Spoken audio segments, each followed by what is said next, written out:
I do like that they announced Pal World for the PS5 when and Nintendo is currently suing Pal World. So I felt like that was their way of kind of like taking a shots jab. Fired. Taking a jab. You could definitely mention that. Like, I have no problem with that. Yeah. If there's a good way to stick that in there. Yeah. Pal World. I swear, people are like, oh, they used AI to make the assets. And I don't know. Maybe they did. Maybe they didn't. But they 100%. They 100% used AI to name it because that is the most uninspired name I've ever heard in my life. Pal World. They're suing over patents, which is bad. Yes. Nintendo should not have patents for gameplay. No. Also, they only enforce them when they want to, so it's clearly personal. Like they've haven't gone after other companies that have used those patents. Yeah, so it's just personal. And then they drop that Mario hammer on you over and over. Yeah. Welcome to the JRPG Pursuit, a podcast about all things JRPGs, from the games we play to the games we collect and everything in between. I'd like to welcome everyone to the show. My name's Abdallah, and joining me are my two incredible co-hosts. I'm Emily. Hey, and I'm Branden. And on today's episode, we're going to be diving into the world of indie RPGs from a publishing perspective. But before we get into that, let's start with just kind of a little feedback on the state of play from Sony that just happened when we're recording this. When you'll be seeing this, it'll be a week from today. Let's give our kind of how we feel about it. Yeah, it just happened. It was just a couple hours ago. I missed it because I was touring a house that got bought out from under us as we were touring it. Oh no. Oh well. So then I also missed the state of play. I didn't get a house and I didn't get a state of play. So, but I've caught up on the highlights. I feel like I get the gist of it. So yeah. Lunar 1 and 2. How about it? Yeah. I feel like that's been on a lot of people's lists of remasters they're kind of asking and just praying for. I know. I never thought it would happen. I for some reason, I kind of had it in my head that Victor Ireland still had, I don't know, exclusive publishing rights or something. And because I know that was the reason they couldn't get Lunar 1 and 2 on the Genesis Mini 2. Yeah. It was on there in Japan. They couldn't put it out in America because Victor Ireland wouldn't release the rights because he hates Sega with a passion. But I guess that was unfounded because I'm assuming these aren't the working design localizations. I don't know. Did they? I don't think they stated. I'm not sure what Gung Ho does. What they did with Grandia. So they were the ones who localized, or I guess remastered Grandia. They remastered Grandia. Yeah. Mm-hmm. The same. And what localization did they use for that, if you guys know? That I don't know. I don't know. I only played the original way back when it came out, so I don't even know if I would be able to tell the difference. With working designs, you'll be able to tell if it's not there because there won't be Bill Clinton jokes in the year of our Lord 2024. I never played the Grandia remasters just because I played them on my original consoles and everything like that. So but I never. That's odd. It never really stuck to me in terms of it never came up as what localization did they use. So I might actually have to look that up. I didn't hear any complaints, and I actually myself just ordered the PS4 version through Video Games Plus after Branden retweeted their tweet. I'm oh good. I'm glad some people were able to put it to use. I'm very sad by that. I had it in my cart and I was going through it, and then all of a sudden it disappeared, and I was like, wait, what happened? Emily bought it out from under you. So I think. Oh my gosh, Emily, I think you got the last one. You can't tear the podcast apart like this. I shouldn't have admitted this. That was probably it, because I was saddened by that. I was in the middle. We're trying to build a community here, and you're tearing down a brick by brick. I know. No, I'm sorry. It's okay. Yeah, I'll survive. I'll survive. I have many ways to play it, so maybe your copies will resurface. Yeah. I feel like Video Games Plus, they get waves of copies from Limited Run games, and I imagine Limited Run just kind of stockpiled this release, knowing there's interest, and probably leaving some for their conventions and stuff. Mm-hmm. So I'll keep an eye out. Still. And there's always the aftermarket too. Like, yeah, it's expensive, but if it's worth it, then I see no issue paying up for some games every now and then. But it just sucks. But the thing that I like about the from what I've seen of the Lunar remasters, the little bits that they showed, it's not a game like Grandia, which I'm not dissing Grandia or Grandia 2. They're great. They're fantastic.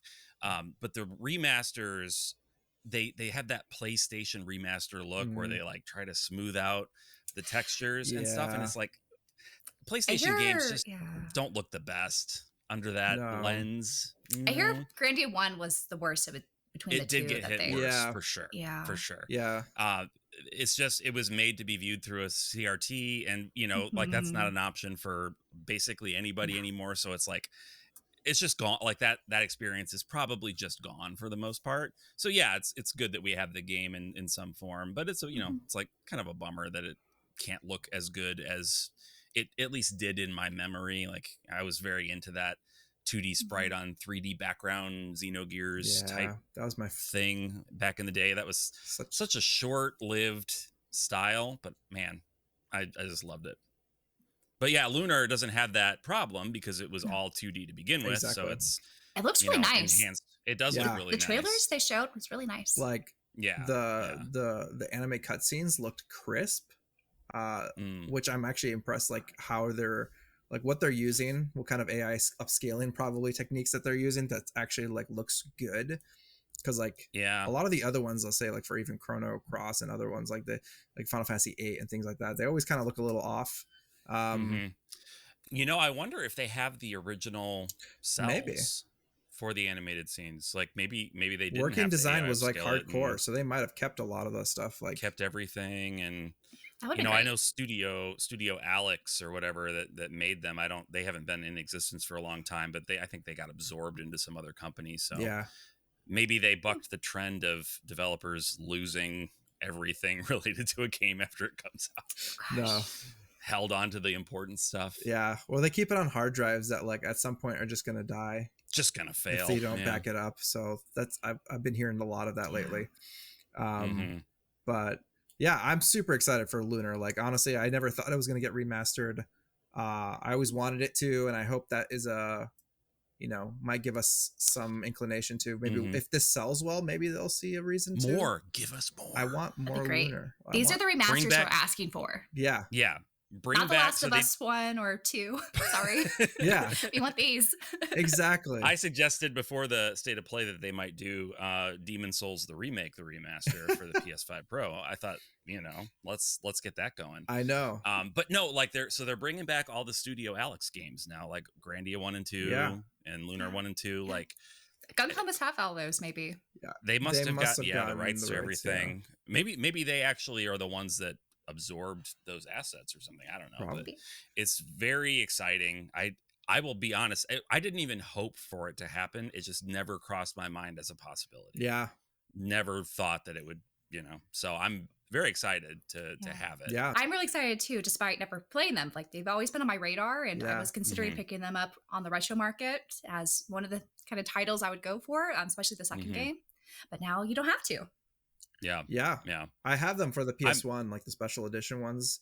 And then I did play Lunar 1 or beginning of this year. It was one of my I want to play. I need to remind myself of how much why I love this game at the beginning of the year. And so I replayed that, and that was wonderful. And I've been meaning to go back to Lunar 2 to now play that. But now I'm going to be well, maybe I'll just wait till spring and play the remaster and see how it plays.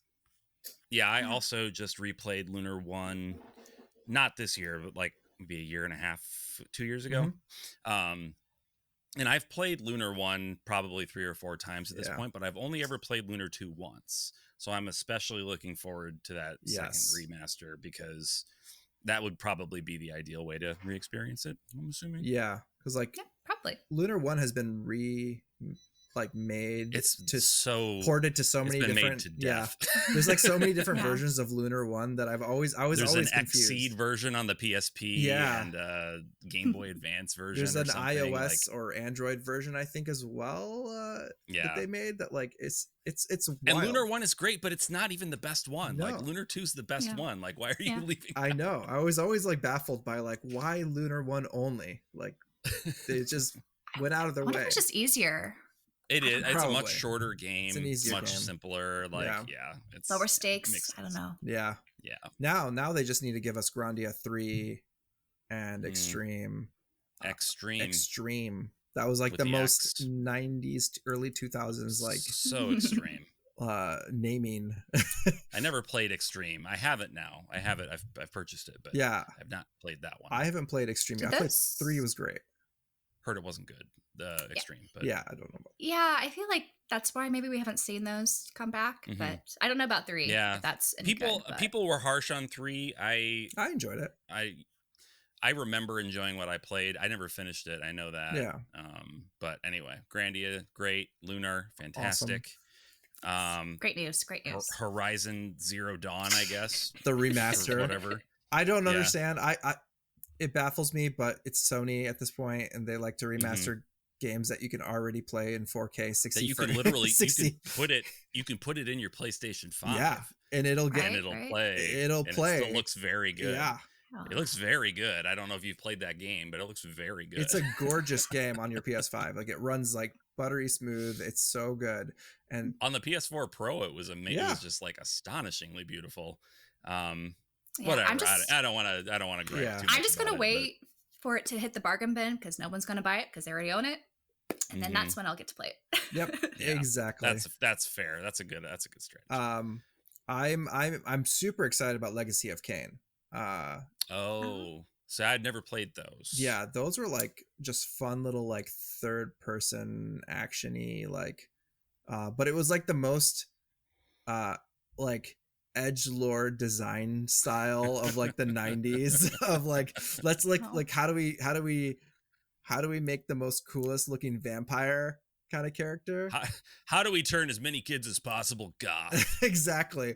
And but like the story, everything was just a ton of fun, and it was nice because you could play it on either the PlayStation or the Dreamcast or things like that. So like it was like it was around for anyone to play, and it was just a lot of fun. And it's been kind of like lost for a while because it wasn't hyped at all really once the state of play ended. Everyone was so focused on Lunar, but I guess that's because that was kind of spoiled that there was going to be a remaster at San Diego Comic-Con. I had heard about that. So and it was like they were already but... exactly, and it was already like on Twitter. It was already being posted around earlier today, prior to the state of play. So I think it was like less hyped at that point, and then but it was cool to see it. The actual like images and stuff. We hadn't seen those, so. And it looks great. I think like is it just the Kain games, or are they doing the Soul, whatever? The Soul Reavers. Soul Reavers as well. No, I think it's just the Legacy of Kain. Okay. I think the PlayStation 1 versions. I think. Oh, okay. Then the PS2 one was like Soul Defiance or something like that. I forgot exactly what the name is. Yeah, there was another Legacy of Kain game on PS2, and there was another Soul Reaver. I mean, maybe if it does well, they'll keep it going. Yeah, I hope so. As long as they have the files, right? The files as somewhere. They have the files. Somebody's got them in a shoebox at home. Yeah. The only other thing that I thought was really interesting was the new Ghost of was it Yokai or Yotai? Yotai. And I mean I was a big fan of the Ghost of Tsushima. It's a beautiful game. Beautiful. Like I platinumed the heck out of that game, and it was a fun from the start to the end. I was just I'm excited for this one. That's about it. Yeah, I'm really hoping that they explore some new things just to change things up, and it's not too samey. But I think what they showed so far, it looks really great. Yeah. Oh, I do own it. I was like, do I have that game? I never played it. But I do have that game. You should definitely play it. And I like that they made the character this time. It just seems so cool. Like, what's the character? I forgot. I don't know what her name but she seems like a kind of like ninja. It's a female. It's a type B. It's a type B. I can't believe they went with type B. People are gonna be so mad. I know. I saw it. I'm waiting, honestly, for the discourse on this. It was unless they make her hot, they're gonna be upset. Yeah. The chat was already. Which I think she looks hot already, but it's not their type of hot, I guess. She looks great, and she has like her little koto, which is like the string instrument, the Japanese string instrument that she carries around, which is really cool. And so it's gonna, cool. I'm sure it's gonna have a really good soundtrack. And I mean, the chat was already going, the fabled W word, and so I'm like, all right. We don't speak that in this house. No. It's censored. Sorry. Exactly. I don't even want to say it at this point because the discourse around that is just so honestly, it's lost its meaning. It's just people use it when they don't like something. Yeah. They're mad at something. They're mad at something. It doesn't fit their expectations or their desires or whatever it is. Hurts their feelings or something. I don't know. Everybody's so friggin' sensitive. Like, get over it. We can't help the snowflakes. Anyway, but I think, do you guys have anything else you want to say about the state of play before we move on to the next topic? Well, I guess the only downside of the Lunar news, despite it being great, was I kept thinking in the back of my mind, who's going to be publishing this? And I better not be limited run games. So I guess we should segue into our topic of today. Yeah. So indie publishers, for instance, like limited run games, like how does we're going to talk about how we feel about those, kind of the good, the bad, the ugly, across those areas. And so, I'll maybe start with Branden, like your experience with limited run, like what have you, how do you feel about it? I didn't know they were a thing until the Switch era. Early on in the Switch era, when they started publishing on the Switch, I think the first game was Thimbleweed Park. Yeah. And I like a lot of those, old school adventure games. So I was like, oh, cool, I'm going to get it. And then I was like, oh, it's like a numbered release. And I'm like, oh, maybe I'll just get every limited run Switch game and have that'd be part of my collection. Because this was when I was just like, I'm going to collect video games and I don't care what they are. I'm just going to get all the video games and put them on my shelf. It's going to be great. It's also when we didn't have a ton of Switch games on the market. Yeah, it was still early on. How naive we were. So how incredibly naive. Looking at my shelf that's bowing under all the Switch games. But then the second release was like Flint Hook or something, and I was like, I don't care about this. So I abandoned that goal pretty quickly. But I, contrary to I think how, I don't know, the majority of people at least very online people like ourselves feel about limited run, I think that they are just a huge actual blessing to the hobby. Like as a company, they fill a really important gap in game preservation and just in producing physical media for games that just would not have physicals. I know there's a lot of hand wringing over Sega Atlas using them for, say, the Persona Microsoft? 3 and 4 of what? Microsoft? Sorry. I'm just adding to your list. Oh, you can see what my position is going to be soon. Yeah. How they were using limited run or whatever. And I suppose you could make the argument that a company like Sega doesn't have to use a limited press company. All I can say to that is, I don't know what the terms of the agreement are. I do get the sense that limited run is very easy to work with. And one of the things that I do really appreciate about them is that they don't hold any exclusive rights to publishing any game they publish. They do their print run, and then the company that makes the game is absolutely free to print it again with another company or themselves or whatever they want to do. They just won't print again with limited run because they only do one print, one essentially run of that game. Yeah. So the companies there are caveats to this though. Well, we can get into the caveats for sure, but they allow them to take the game. It's their game. They can do whatever they want with it. So you know, we get so many games that we wouldn't have. We just wouldn't have, like, they would be digital, and that's fine. Like, you know, digital games not bad, but for people like us that like to have the physical media, they provide an avenue for smaller companies, smaller developers, smaller publishing houses to produce. Because, you know, if you want to put out a game on Switch or PlayStation, you have to commit to certain minimums. There's pretty high cost of production. You have to put in the order before you sell the games, right? Like, you don't have a guaranteed sale. So you have to kind of cross your fingers and hope that your game is going to land amid the ocean of software that's available and somehow get caught in the net of popularity and sell well enough for you to make your money back. These smaller companies, they're not going to take that risk, so they're just going to stay digital. And that's, you know, and in that world, in a world without limited run games, that would be fine, I guess, but it would be kind of a bummer. I think it'd be a bummer for collectors to not have that. They also kind of pioneered this. I think inspired other companies to kind of, you know, have a similar model and publish. So we do have other companies that have taken up the mantle as well. First Press. What are some of the other ones? I'll talk about that one yet. First Press. 8-bit. 8-bit games. I'm 8-bit. I'm 8-bit. Sorry. Yes. Does it? Yeah. So there's others. Yeah. Not all of them are at the same like scale yet as limited run. They've been doing it for quite a while now. Yeah. So it makes sense that they would be a little bit farther ahead. Yeah, and I don't know, like, to me, I feel like what happened is many years ago when limited runs started, they truly were limited. Like, they were like, we're going to produce 5,000 copies of this game. We're going to put it out. And once they're sold out, it's gone. You can't get it anymore.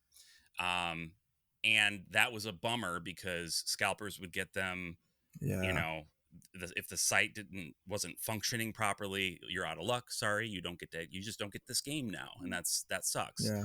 And it also, I think, attracted just a customer base that wanted limited rather than the game itself sometimes. Yeah, exactly. It was, the collectors that were just looking for value and not for any sort of love of the game or collecting or whatever. Yeah. So it just made it a little bit more difficult, I think, for those who wanted both, maybe, or whatever.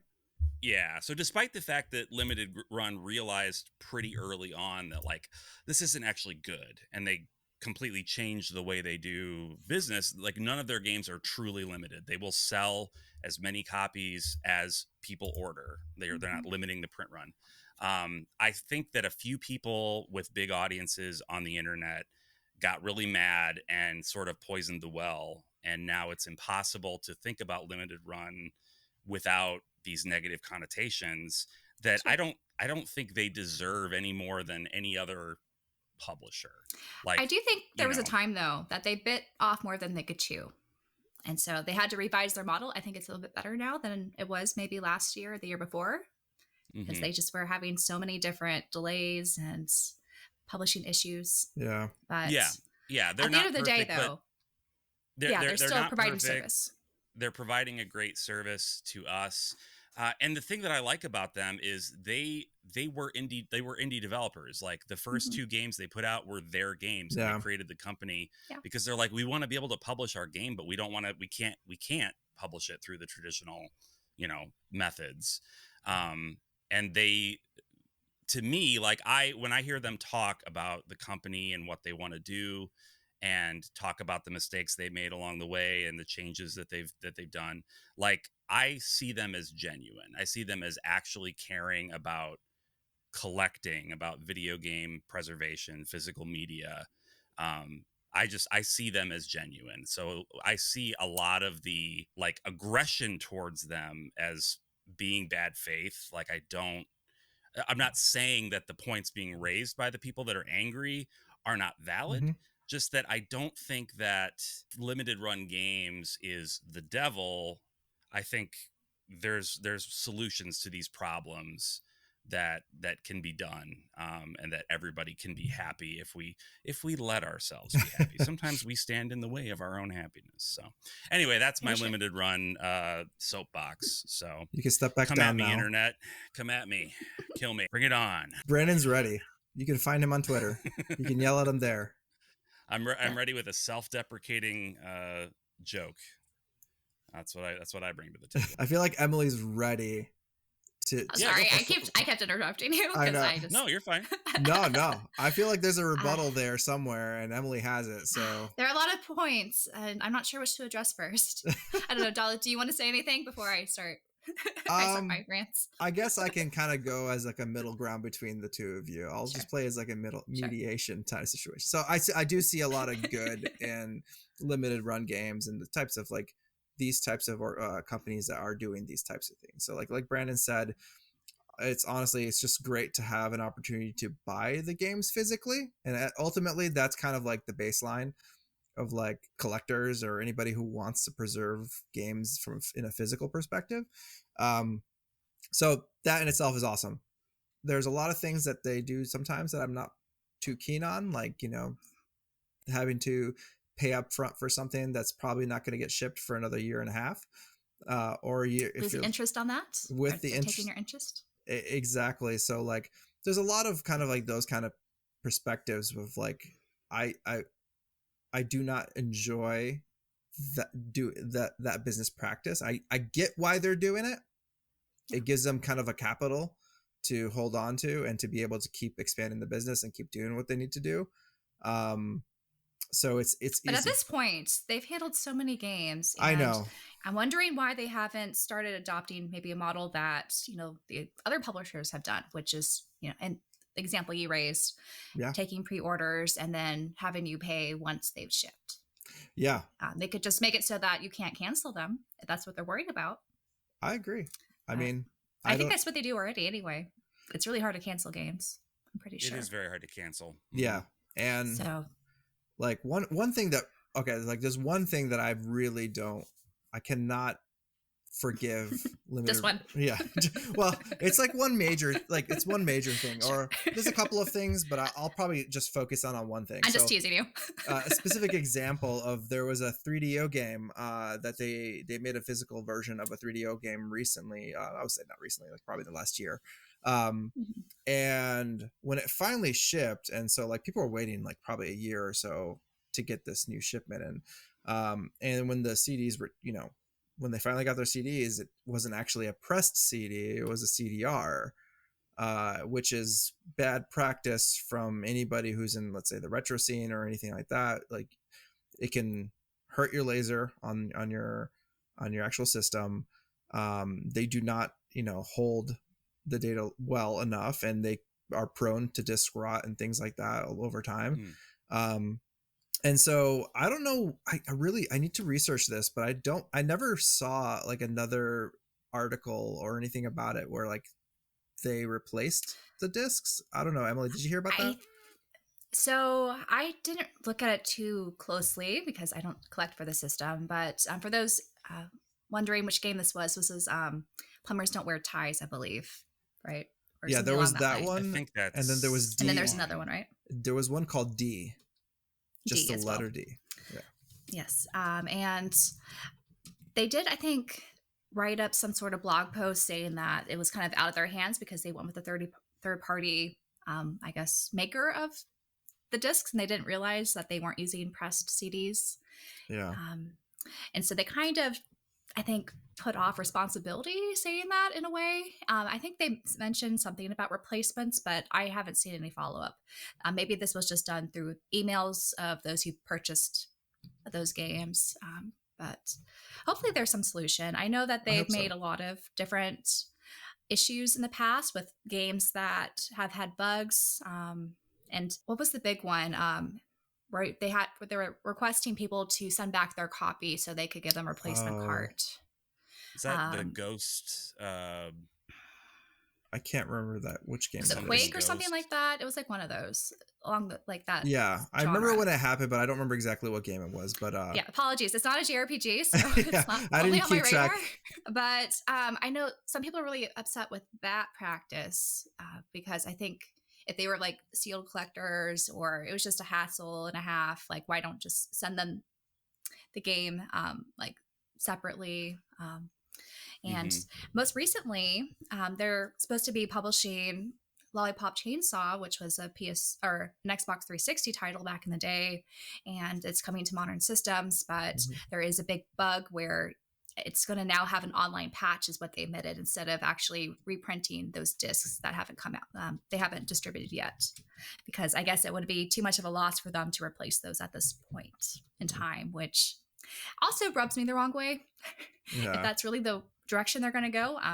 I think I just saw one of the people who work for them on Twitter say this. So maybe they'll change it after all the outrage, because this has generated a lot of outrage. Yeah. But it's just really bad practice. So because we've seen other ones.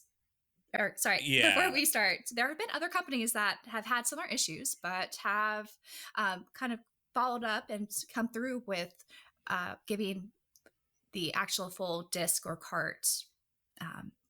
Re-release those. I Am 8-Bit just released the PS5 version for Outer Wilds, which promised to have the archival or architects, I think, version with the DLC on the disc. But when people received that, it was obviously not on the discs. And after a little bit of time, they made some sort of long post saying to refund or ask to return their game, so that next year they're going to reprint all the PS5 versions so that it actually has everything that was promised. So I think that was, a good move for them, and probably was, a sunk cost, like definitely probably hurt their wallets a bit and having to do that. But it's really building trust in the community is what a lot of these companies need to rely on, because it is such a niche thing to want physicals for some of these games.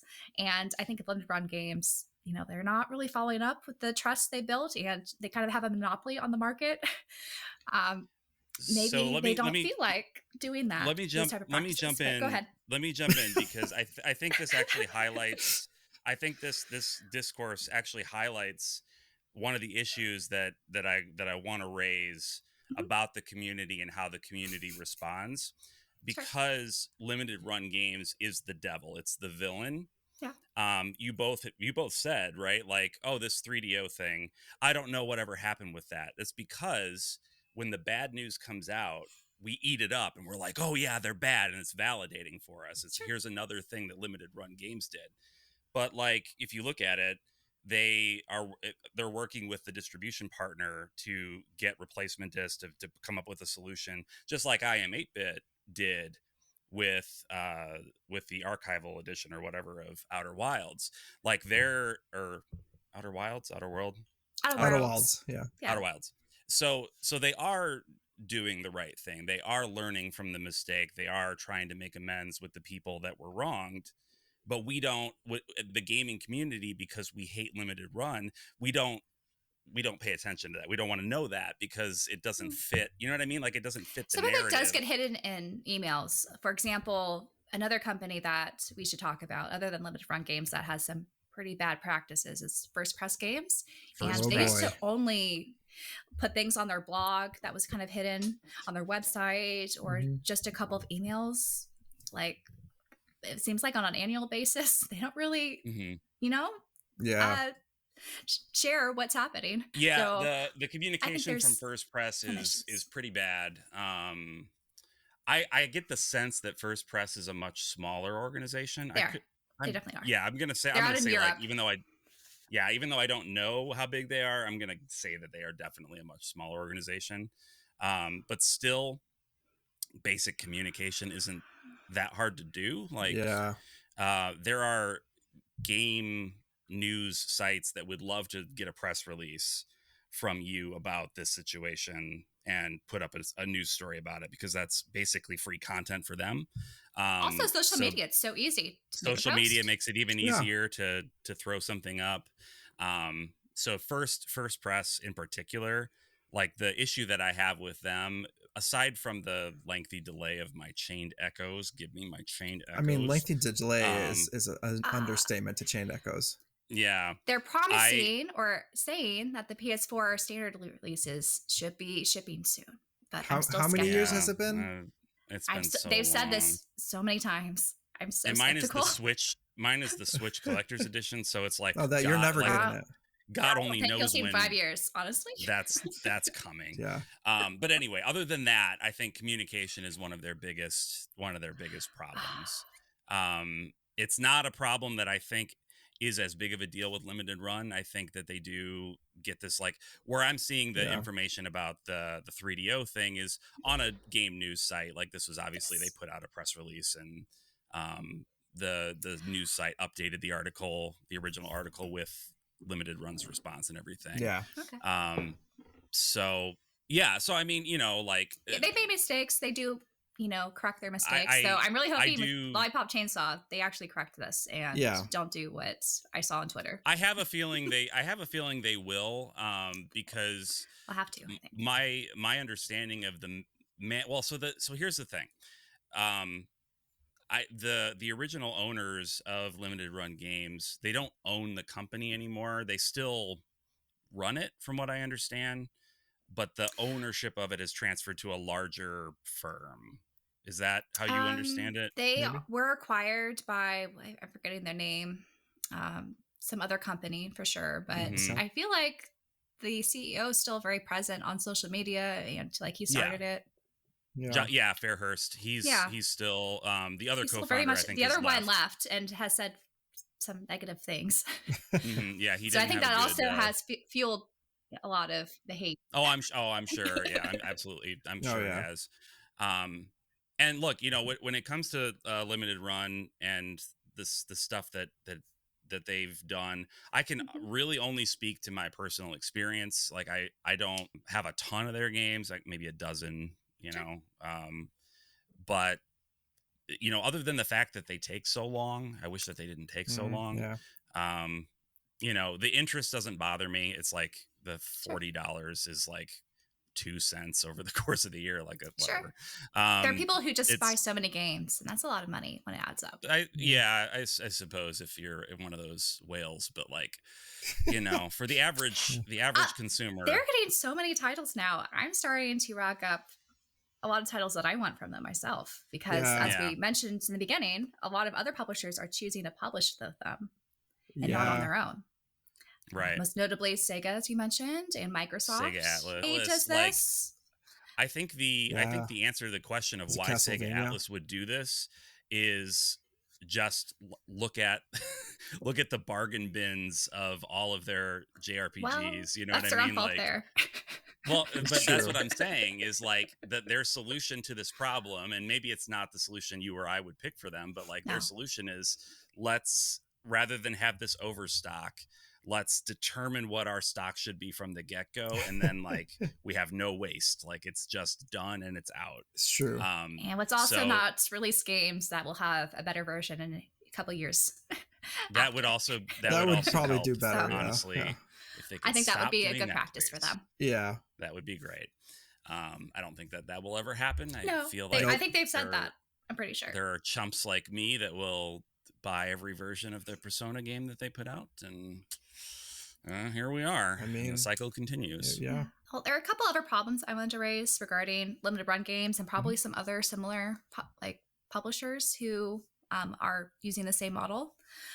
One of them was that because of how long sometimes they take, the developer goes through a different publisher to make a more generic version out to the public. That's often a better build.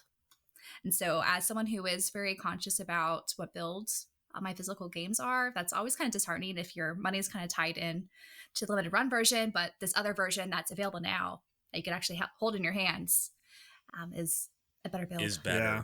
Mm-hmm. So that always stinks, personally. How often does that happen? Because I'm not. That's happened so many times, honestly. And then also not only for the Sea of Stars. It happened to Sea of Stars. Yeah. And a few others, but I was also going to mention, not only is it a better build in North America, sometimes, but also the Asian English editions, because again, they've released their rights, as you mentioned earlier. And so the devs are like, okay, there's some interest in this game, let's publish it ourselves. And they release a better version. And I don't like double dipping or replacing my copies. It's just such a hassle.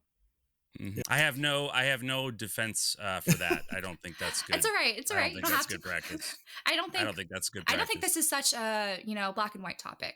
Like, as we mentioned, and I think we all could acknowledge that this is still a service that we would rather have than not have. But I think we still should talk about some of the problems we've been encountering. The other problem I've been having, especially lately, is that I just don't like the 6-week window where you have to pre-order a game in order to, make sure you get it. Because as someone who doesn't like to buy games day one, because if I'm not playing them, and I still like collecting, I just don't like to have my money tied into so many games at MSRP that are just going to be sitting on my shelf all the time. I would rather wait and then get them when I feel like it.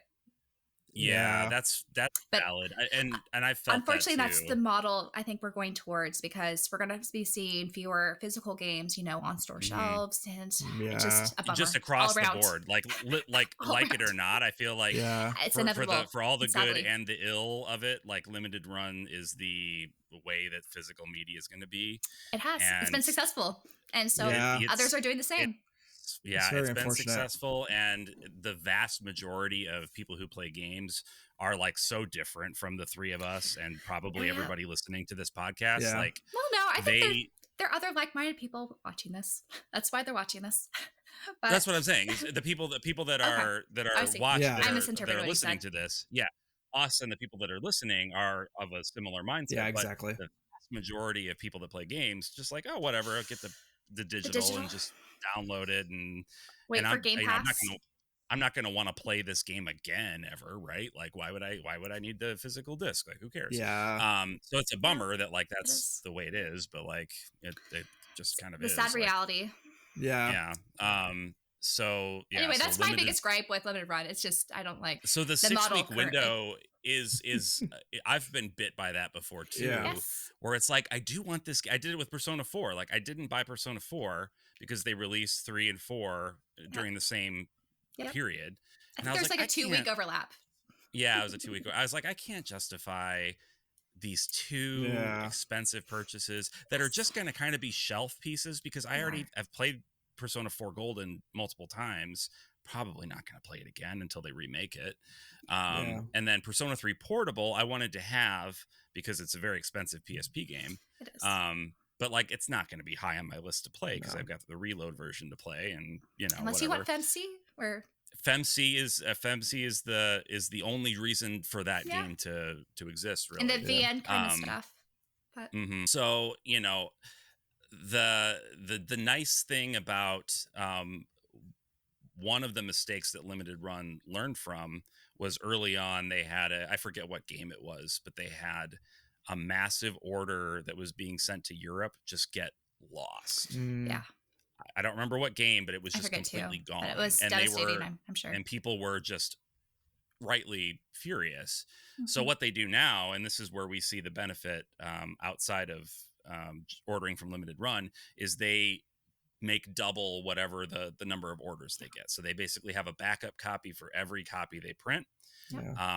Most of the time, 99% of the time, there's no catastrophic problem. So those copies end up getting sent to places like Video Games Plus, or they show up at, other stores, their physical store or other places. And conventions, they make special variants. At convention. So there are fortunately ways to get your hands on most of the games that they put out without having to commit to that 6-week window. So that's kind of what I'm hoping that continues, and that's what I'm leaning towards for the games. People are catching on, though. You saw what happened for Video Games Plus with Persona 4 and Grandia most recently that we talked about earlier. What happened? Yeah, when Emily bought it from under me. Because they sell out. They sell so quickly. Everyone knows about this trick now. Yeah. Like, Video Games Plus will just have to get more copies to meet the demand, but I don't know if they're a large enough outlet for that, and they could always, correctly judge that. And it kind of depends on how many there are too, I guess, right? Yeah. Like, if the game was not a huge seller to begin with, and they didn't make that many extra copies, so it's going to, and then they're going to have to clearance it. I've seen plenty of limited run games on their website that are clearanced because no one wants them, which is another issue I wanted to raise, is that there are some physicals I'm not sure necessarily require their services, which I know it's controversial, but I do think, especially for a publisher like Limited Run Games, I would like them to focus on those that have a demand and need physicals. And when you I say think it's that, great, do you mean the like other ones? Like, do you mean like lower quality games, or like? It's multifold. Usually it's lower quality games or ones that will be getting DLC later on. That why would we have this physical if you could just wait for a better physical or build, or you could have a collection come out because they are maybe a really small game or something. There's just some that I think are also just undesirable for some people, which there's always going to be a market, for some game.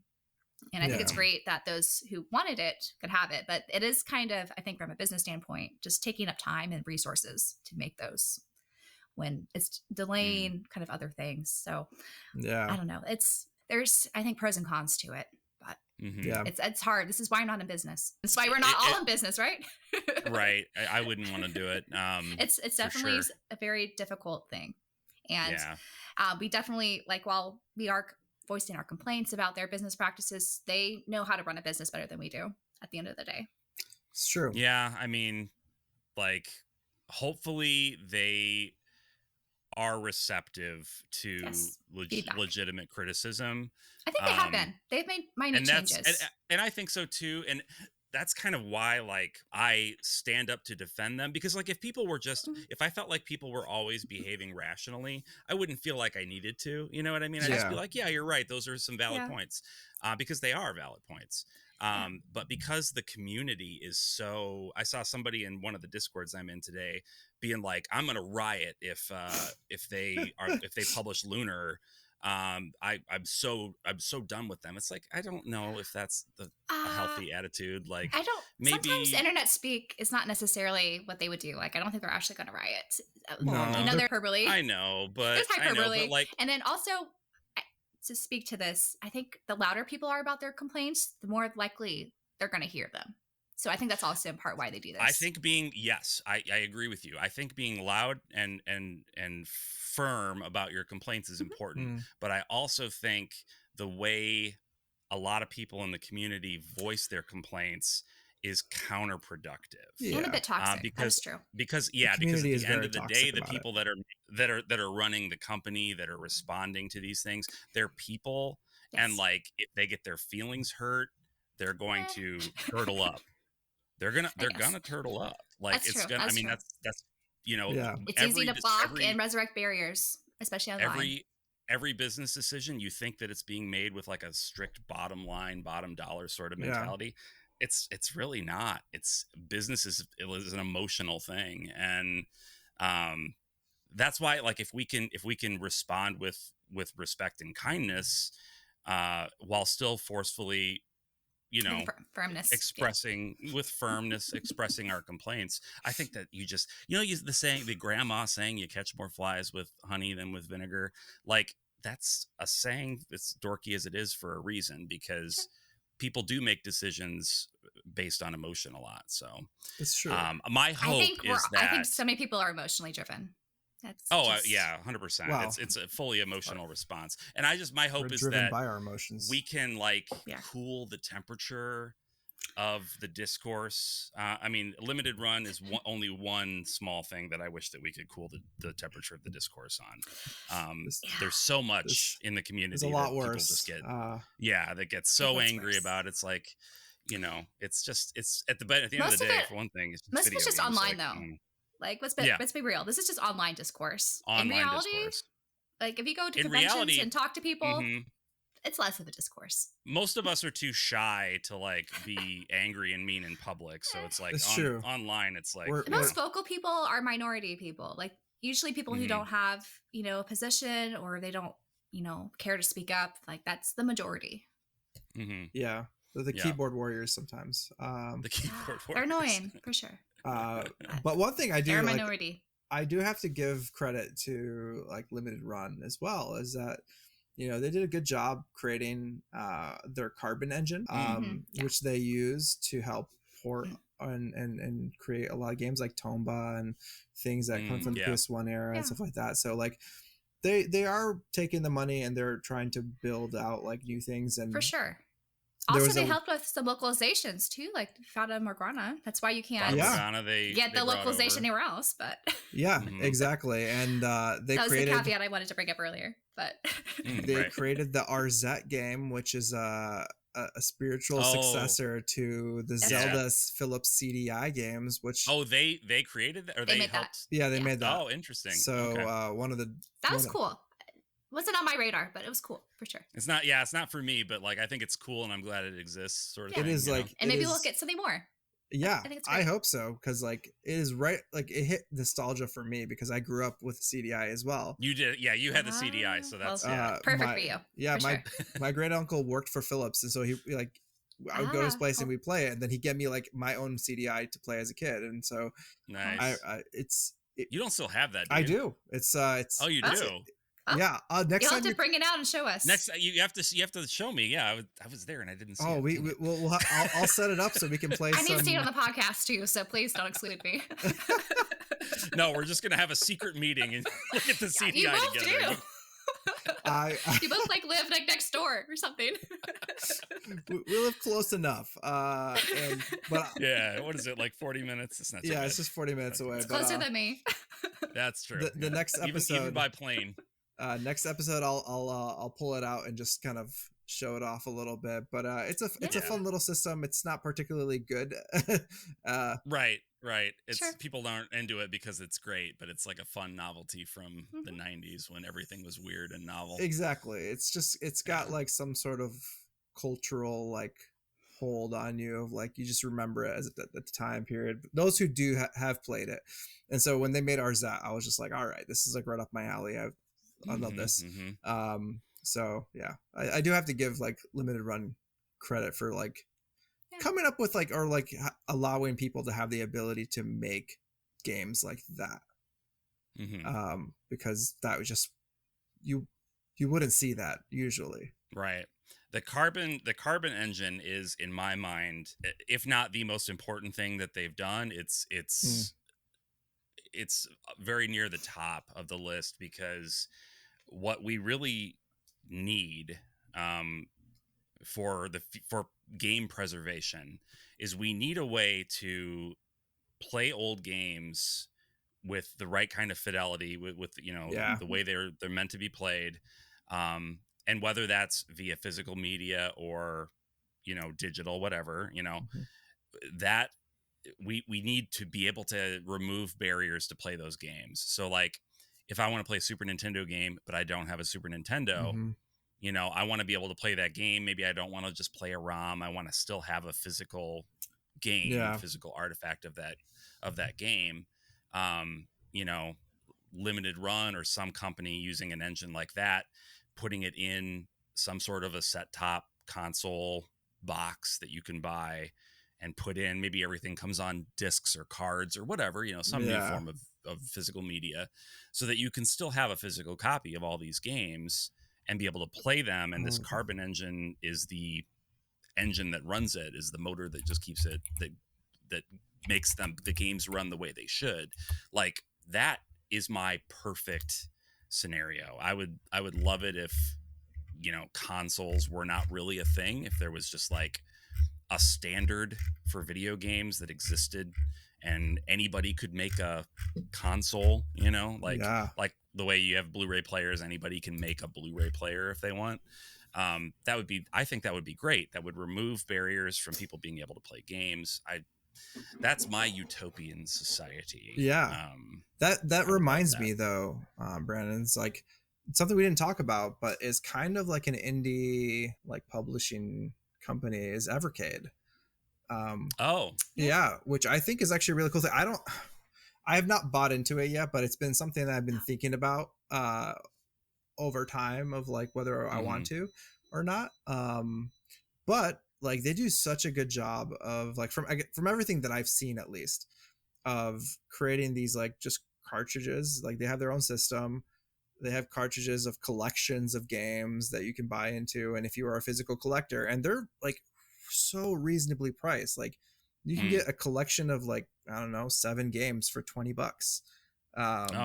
Like if you want like all the Sunsoft games from the Super Nintendo era to like whatever it is, interesting. you can kind of pull in like this $20. So there's physical cartridges you buy. Oh, see, I've heard of Evercade, but I know very little. So give me the like elevator, like tell me about what Evercade is, because I've only kind of just heard of it. Yeah, so technically it's an emulation device technically, because it's not running off like any type of real hardware or anything.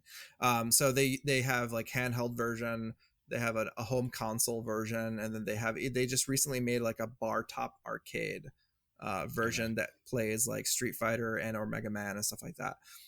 But basically over time they just keep releasing cartridge collections that go into like anything from like, you know, they have the Tomb Raider collection from the PS1, like Tomb Raider 1, 2, and 3. They even have one that has like Glover on it from the Nintendo 64 and stuff like that. So, and then they just like a Legacy of Kain collection for like the original PlayStation 1 versions, which were like isometric top down versions of like Legacy of Kain. And so they do like a really fun like releases, and they're not very hard to get from what I've seen. Do you know what the market is for the secondhand if something goes out of stock? Honestly, don't know. Because I think they do have out of stock things, but I'm not sure how like frequently they try to restock them. Yeah. This is a system I don't collect for myself, but I have heard about it. I think it's a cool like alternative. Like happy middle ground between emulation and physical collecting of older games. Exactly. Yeah. Do they have like, is there much of a role-playing game presence on the platform? Not yet. No. So that's probably what's stopped me from really jumping in. Yes. If they really went hard on like role-playing games, then I would be like, all right, you got Give me a collection of like, yeah. It's harder to get RPG rights, I think, from for like, sure. Square is not going to give you that. And no, I mean, Square is much more likely to make its own competing box. Exactly. That only plays Square games. Right? Yeah. So like, I want to ask you guys a question. Going back to Limited Run, because they are so focused on software. Sure. How would you guys feel if they went with hardware and made their own sort of system? Sort of like analog, like a little bit, but it's more of you could only play maybe their games.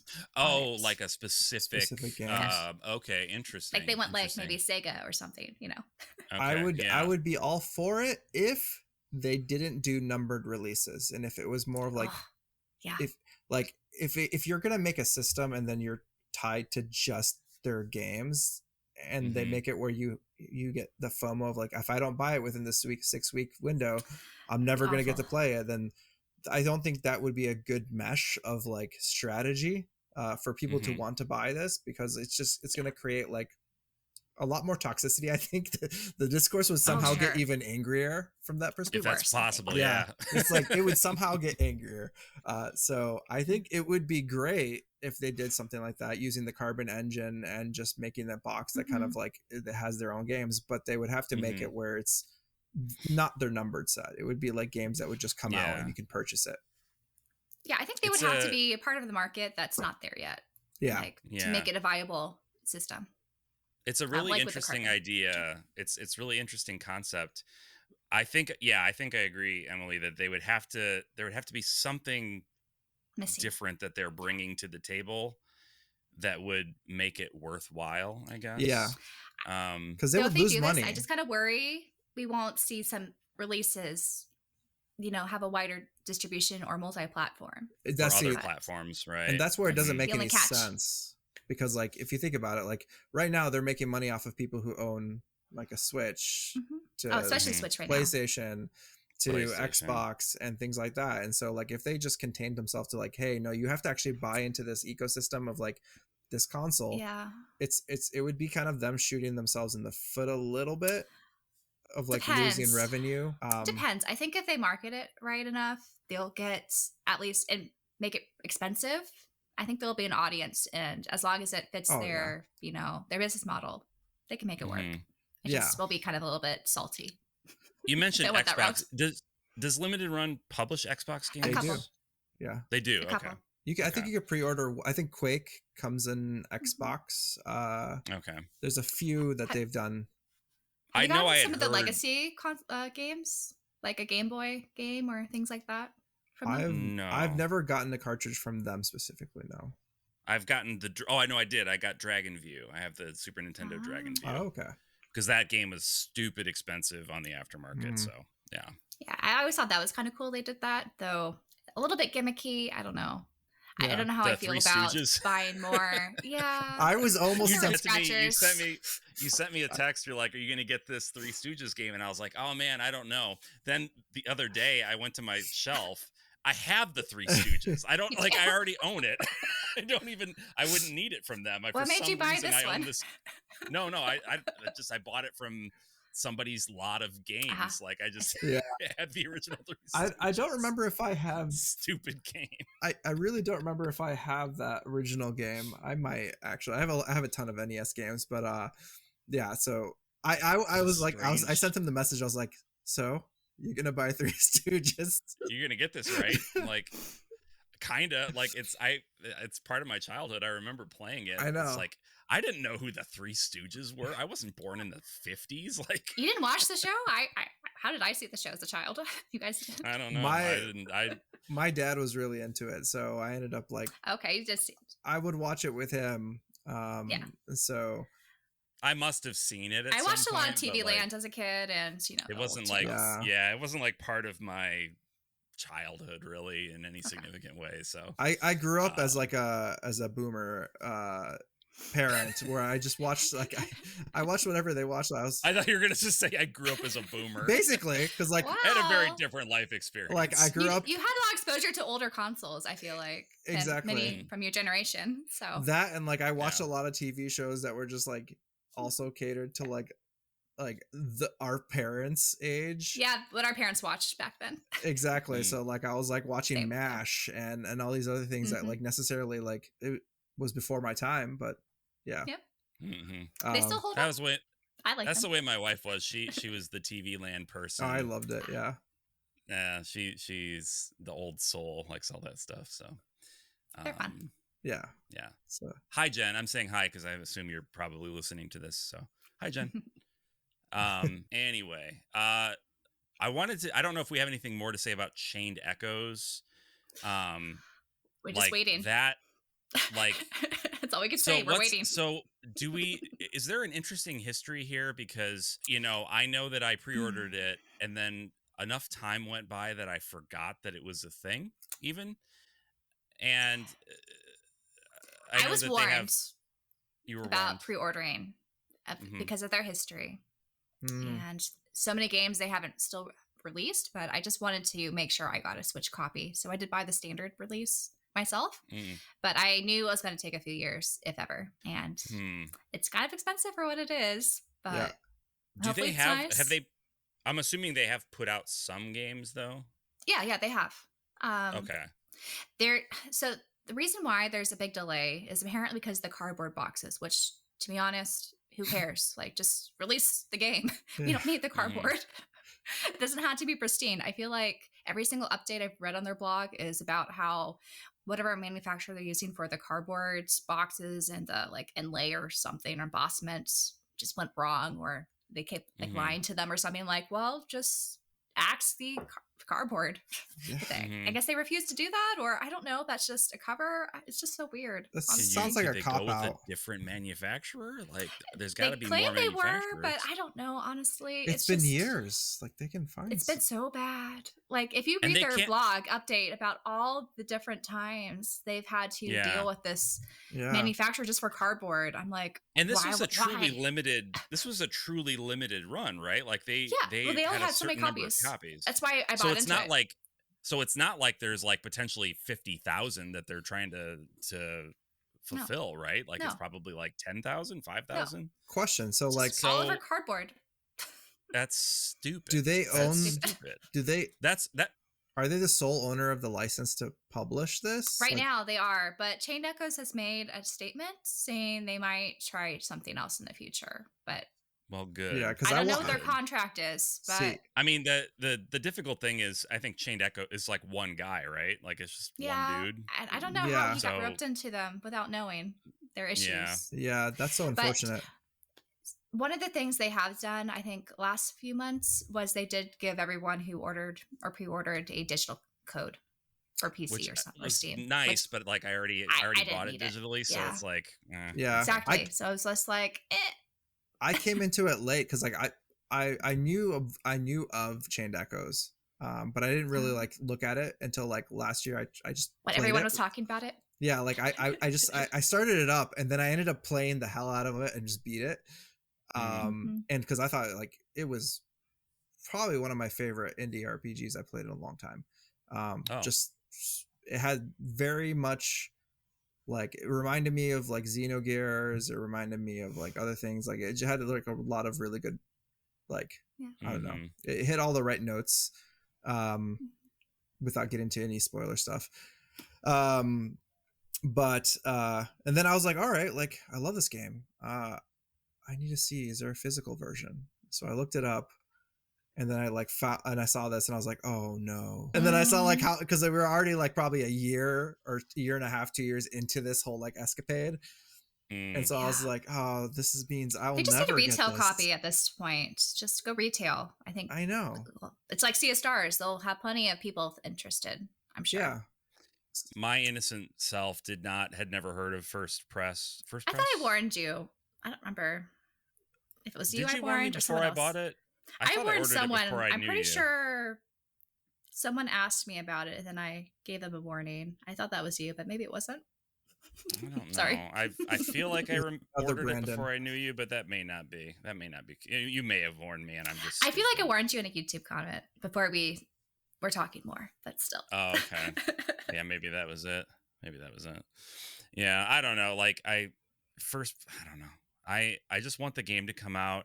I'm gonna just play it. I'm just gonna like play the digital because do it. You just play the like. Just play it because it's such a good game, and like I feel bad for the creator of the game to be kind of locked behind this whole like situation. Oh, he did put himself. He should have vetted this whole situation. Should have vetted them better. But here he is in this situation. I do feel that though. I agree. Because it is a wonderful game, and I think it's probably one of like the best indie JRPGs-esque style games that's come around in a long time. Just from like the story to everything about it, like the battle system is incredible. Like it's just so much fun. So yeah, Brandon, I remember I was messaging you and I think at some point I was like, have you played Chained Echoes? And you said no. I'm like, play it. I've been putting it off too, but it's because I have this other backlog I'm trying to finish before I touch digital games. Yeah, right. I feel guilty if I play anything if I'm not playing something to review it. I feel guilty if I'm not playing. Yeah, if I'm not playing something that's like physically on my shelf, because it's like I could have just bought it digitally when it was on sale and it would be doing the same thing that this disc is doing sitting on my shelf. So I feel like a chump. That's the story of my life though. I think that's all of our lives. At least I know. Here on this little podcast. This is chumps. We're gonna rename ourselves to Chumpcast. The JRPG Chumps. That might be marketable. Who knows? People might they're gonna steal it. We should copyright it. Yeah, okay, it's copyrighted. We said it. It's done. It's ours. That's how it works, right? Yeah. Well, we got to make sure we copyright it before this goes out. Yeah, that's right. We've got a week. Yeah.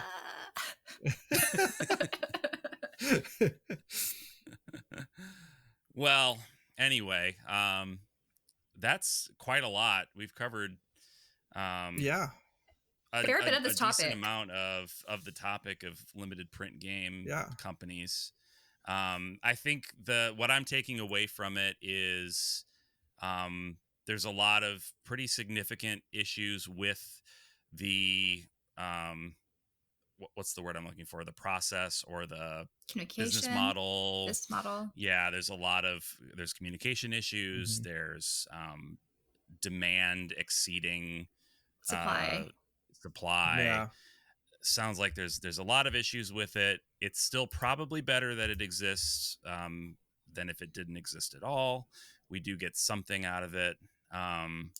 It's just something that could be improved, hopefully. Something that needs to be improved. Yeah. And hopefully if anybody from any of these companies is listening to this podcast, hit us up. We're more than happy to talk to you. Come on the show and tell us your side.